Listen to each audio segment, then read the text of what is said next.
Okay, so today we are diving into um, the very first episode of this brand new podcast called Coffee Shop Conversations. Okay. And basically, we get to be a fly on the wall Right. for these two friends, James Pascal, who is a self-proclaimed coffee enthusiast, hmm and a barista, Okay. as they just start out recording their podcasting journey Interesting. right in their local coffee shop. I like it. So you can imagine, that aroma of freshly roasted beans is in the air. Yeah. The murmur of conversations swirling But around. very authentic setting. Yeah, and ditching that sterile, Yeah. recording studio Definitely. for this bustling coffee shop, Yeah. I think really creates this immersive, voyeuristic experience. Yeah. It's like almost like you're eavesdropping on like Yeah. a private conversation, Exactly. which is kind of the point of podcasts, I guess. Yeah, exactly. And, Oh, and that- they've got these, sky-high ambitions. Oh, yeah. They want to be the next Joe Rogan, Okay. household names, recognized in their local supermarket. Wow. But what's really fueling their passion is this idea that coffee shops are becoming the new social hubs, Interesting. replacing the traditional pub. Okay. James actually refers to them as youth clubs for old people, I love that. which I think is brilliant. Yeah. Because, you think about it, and it's true. Yeah. Coffee shops seem to attract people from all walks of life. Yeah, they do. And I More thought, than pubs these days. yeah, I think so. creating a space for genuine connection and meaningful conversation. It's like that feeling of camaraderie you get when you're all huddled around a warm fire. Yeah. Except this fire is a shared passion for coffee. Yeah, exactly. Yeah. And they're not just talking about, Mm. creating a space for conversation. Mhm. They're committed to showcasing diverse opinions and intriguing stories. Okay. So they want their podcast to be this platform for open and honest dialogue without judgment. Yeah, I mean, that's a pretty standard line these days, isn't it? Well, yeah, But podcasts. I think it's interesting how they actually connect it back Okay. to the historical journey of coffee houses. Okay. How so? Well, so they talk about how coffee houses emerged in the Middle East Right. and quickly spread to Europe, Mm-hmm. but their path wasn't always smooth. I can imagine. I remember reading about King Charles II trying to ban coffee houses in England Oh, really? because he feared that they were brewing grounds for political dissent. Wow, that's pretty serious. Yeah, and even earlier, in the 16th century, Mm-hmm. coffee houses were banned in Mecca Oh, wow. due to concerns about them being used for political gatherings. Interesting. So it's fascinating how this tension between the power of open conversation All right. and attempts to control it Yeah. has been playing out for centuries. Yeah, for sure. And here we are centuries later with James and the barista Right. recording their podcast in the very heart of a coffee shop. It's come full circle. Yeah. In a way. Yeah, embracing this legacy of free expression. But it's not just focused on, global domination. They're deeply rooted in their local community Okay. and fascinated by its unique coffee culture. I mean, that makes sense. Yeah. Just start local. Yeah, they talk about the rise of independent coffee shops and roasteries. Okay. They even mention that their own coffee shop roasts its own beans. Nice. And they contrast this with their perception of American coffee culture, Mm-hmm. which they see as being dominated by large chains and drive-thrus. So very different Very from different. what they're used to. Yeah, so it's almost like they're making a statement about, slowing down, Yeah. savoring the experience, Mhm. and connecting with your community through coffee. I like that. What I found particularly funny was their little debate about popular coffee orders. Oh, really? Yeah, the barista spills the beans, Ooh. revealing that the latte is the reigning champion, Yeah. the safe and familiar choice for most customers. Makes sense. So it's a small detail, Right. but it really speaks volumes about consumer preferences and maybe even our tendency to stick with what we know. Oh, absolutely. So, It makes you wonder if they'll see a similar pattern with their podcast. right, Will they attract listeners who are looking for something safe and familiar? right. Or will they draw in those who are craving something a bit more bold and adventurous? Yeah, well, considering their podcasting aspirations, it seems like they're aiming for the latter. Okay. They envision their show exploring local news and events, Okay. highlighting the diverse opinions within their community. So really leaning into that local aspect. Yeah. Okay. They want to provide a platform for people to share their stories and perspectives, emphasizing the importance of listening to different viewpoints. That's good. They even mention the possibility of expanding beyond their local area Really? and doing a UK tour of coffee shops. Wow, that's pretty ambitious for a fledgling podcast. Yeah, but it's like they're starting with that local lens, but aiming to capture Right. a broader picture of human connection and shared experiences. That makes sense. So we've established, their passion for coffee, Mm-hmm. their deep connection to their community, Yeah. and their ambitious vision for the podcast. Right. But what about the content itself? Yeah. What kind of conversations are they hoping to spark? Yeah, what are they actually going to talk about? Well, they dive right into their dream podcast guests. Okay. And that's where things get really interesting. Okay. James the coffee enthusiast Right. reveals that his top pick would be Ricky Gervais. Oh, wow. Okay. You might be thinking, wow, that's a bold choice for Yeah. a brand new podcast. Especially. Right. Yeah. I mean, Ricky Gervais isn't exactly known for holding back. Yeah. Did they give any specific reasons Did they? for wanting him on the show? Yeah. Well, they're drawn to his no-holds-barred comedic style, Okay. the way he pushes boundaries Mm-hmm. and isn't afraid to court controversy. They Yeah. even mention how Gervais Yeah. seems to turn even negative press to Yeah. his advantage. Yeah. I've noticed that. So it's not just about the laughs. Okay. They're actually intrigued by how he navigates the media landscape Mm-hmm. and commands respect, Okay. even from those who disagree with him.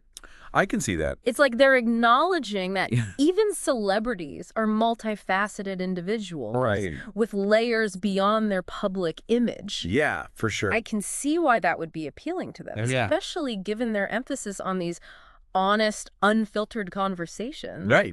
Makes you wonder if they'd even prepare a list of questions Right. or just let the conversation unfold organically. Totally. Yeah.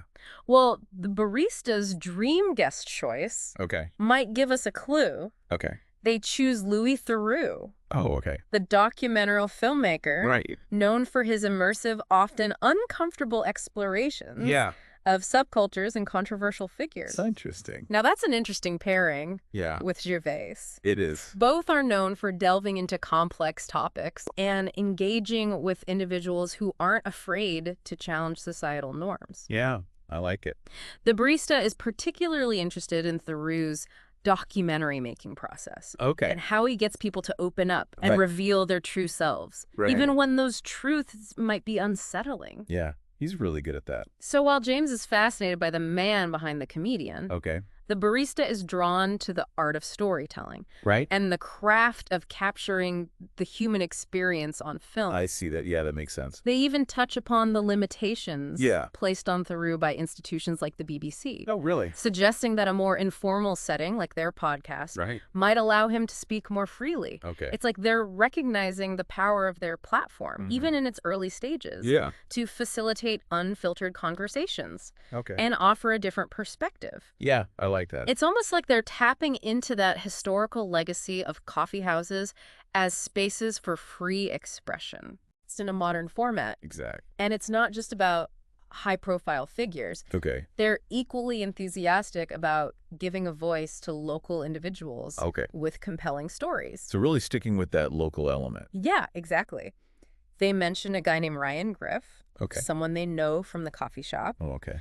who they believe embodies the idea of overcoming challenges Okay. and turning your life around. So they're not just chasing big names. No. They're genuinely invested in showcasing the positive aspects of their community, Right. the everyday heroes and their inspiring journeys. It's a nice contrast. Yeah, it is. They're particularly passionate about challenging these negative perceptions Okay. of their hometown Hollyhead, Yeah. which is often labeled as a deprived town. Right. They believe it's on the upswing, Okay. and they want to use their podcast Yeah. to highlight its positive potential. I like that a lot. It sounds like they're taking this coffee shop conversations idea Yeah. quite literally, Yeah. extending it beyond their own conversations Yeah. to encompass this wider community narrative. I see that. Yeah. They even criticize those who perpetuate negative views, So, arguing that a negative mindset can obscure the positive changes happening around them. right. They specifically call out the tendency for people to focus on negativity on social media, That's interesting. suggesting that face-to-face dialogue, like the kind they hope to foster on their podcast, is a healthier and more productive way to address community issues. I can definitely see that. It's like they're advocating for a shift away from online echo chambers Right. towards more open, nuanced conversations conversations Right. that allow for different perspectives and constructive Hey, debate. that's their whole thing, right? It's about engaging with your community in a Right. real tangible way, not just through the filter of social media. Yeah, exactly. And they don't shy away from potentially controversial topics either. Really? They mention the local Facebook groups in Hollyhead, which they say are often filled with conflicting opinions and heated debates. Oh, wow. It's clear they're aware of the potential for their podcast to spark similar discussions. Right. But they seem to welcome that challenge. I mean, you kind of have to if you're going to You talk about local issues. especially online. Yeah, exactly. It's like they're saying, let's bring these conversations out into the open, into a space where we can listen to each other, understand different perspectives, and maybe even find common ground. Yeah, that's great. And they're not just about serious topics either. Okay. They also discuss the broader cultural shifts happening around them, Like what? like the evolving culture around alcohol consumption. Okay. They talk about how coffee shops seem to be replacing pubs as social hubs, Yeah. especially for younger generations. Yeah, I've noticed that too. They observe that people are becoming more health conscious Right. and seeking out social spaces where they can connect without the pressures of alcohol. Yeah, I can see that. It even jokes that coffee shops have become youth clubs for old people. That's funny. It's a humorous observation, Yeah. but it reflects a broader cultural trend Yeah. towards seeking out healthier, more mindful ways to connect with others. So it's like coffee shops are more than just about the coffee. Yeah, right. It's about that sense of community and connection. It's a question worth pondering. It is. Now, beyond the topics and guests, Mm-hmm. they also delve into the practical aspects of creating a podcast. Okay, so like the how-to stuff. Yeah, they envision a flexible format Okay. with episodes featuring both solo discussions and interviews. Okay, so they're not boxing themselves in Not at all. with a rigid structure. They're embracing that organic nature of conversation Right. and allowing the format to evolve as the podcast grows. So just going with the flow. Exactly. Okay. And they're not just talking about talking, they're Right. actually inviting listeners Okay. to reach out with their own ideas and recommendations. Oh, that's cool. That's a great way to build a community around their podcast from the get-go. It Yeah. shows they're not just broadcasting their own opinions. Yeah. They're genuinely interested in creating this collaborative space Okay. where listeners feel like they have a voice. I like that. And they do it all with a healthy dose of humor and self-awareness. Oh, good. They even make a few self-deprecating jokes Okay. about their lack of polish, Right. acknowledging that they're still learning and growing as podcasters. Oh, I like that a lot. It's refreshing to hear that kind of honesty, Yeah. especially in a world where everyone seems to be striving for perfection. It makes them relatable and endearing. Mm-hmm. Like you're listening to two friends figuring things out as they go along. Exactly. So they've laid out their vision, their dream guests, their approach to community building. Yeah. What else can you tell us about this first episode? What kind of feeling did they leave you with? It's like they're not just, putting on a show. They're genuinely inviting you to be part of something. Yeah, like they're really excited about it. Yeah. And that excitement is contagious. It is. And they're not letting you leave empty-handed. What do you mean? Well, they tease a few upcoming episodes, Okay. including one with the aforementioned Ryan Griff. Oh, right. They promise a raw and insightful conversation, Okay. hinting at his journey of personal transformation. Oh, that's great. They even dangle a special Christmas episode, Oh, fun. playfully describing it as a cracker worth pulling. Nice. So they wrap up by Uh-huh. emphasizing their commitment to making the podcast this collaborative, Okay. community-driven project. Mm-hmm. They invite listeners to reach out with their own ideas, Okay. recommendations, even criticisms. So they're really open to feedback? They are. They're essentially saying, hey, listener, you have a role to play in shaping this podcast. Your voice matters. So if you were in their shoes, what topics would you want them to explore? Right. What guests would you suggest? Yeah, it's really interesting to think about. And it's that raw enthusiasm and genuine camaraderie that Yeah. makes this first episode of Coffee Shop Conversations so compelling. Yeah, I agree. It's like eavesdropping on two friends, brainstorming their dreams, sharing their passions, and stumbling their way towards something special. And as we wrap up today's deep dive, I want to leave you with a question. Okay. Shoot. Think about the role coffee shops play in your own community. Okay. Are they spaces where you feel comfortable having those open and honest conversations? And if you were to start a podcast, what story would you tell? That's a good one. Where would you record it? Yeah. What voices would you amplify? Very thought-provoking.